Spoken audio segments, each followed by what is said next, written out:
Msanii Diamond Platnumz ameendelea kuonyesha ukubwa wake Afrika.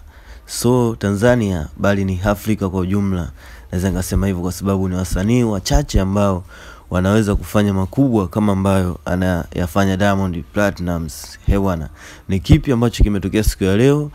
Sherehe kubwa Wasafi muda huu. Ni kipi? Ungana nami mpaka mwisho wa video hii utapata kujua mengi zaidi. Lakini kitu cha kwanza ni kukumbusha uweze kusubscribe.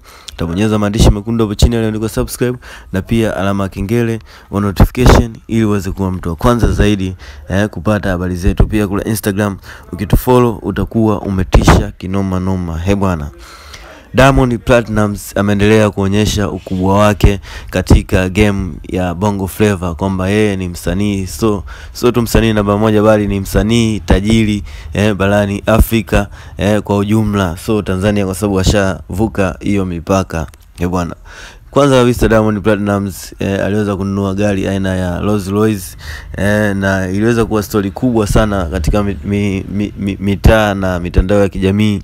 Tunaweza kuona magari ya kifahari ambayo alikuwa akitembelea, akaweza kununua na Rolls Royce ambayo inagharimu mabilioni ya pesa, lakini msanii Diamond pekee ndiye ambaye ameweza kumiliki kwa Tanzania kwa wasanii wa Bongo Afrika. Unafahamu kuna wasanii wengi wakubwa na wakali, lakini wapo wachache, ila yeye ameweza kutuhakikisha Tanzania ni jambo kubwa sana. Sasa watu wakaweza kuongea mambo mengi zaidi.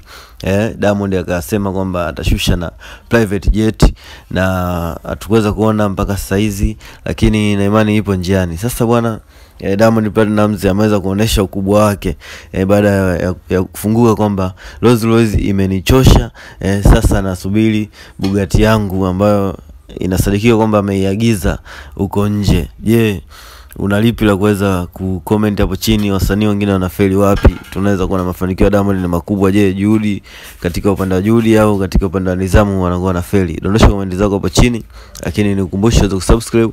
Tabonyeza maandishi mekundu hapo chini yaliyoandikwa subscribe na pia alama ya kengele notification ili uweze kuwa mtu wa kwanza zaidi kupata habari zetu. Asante sana.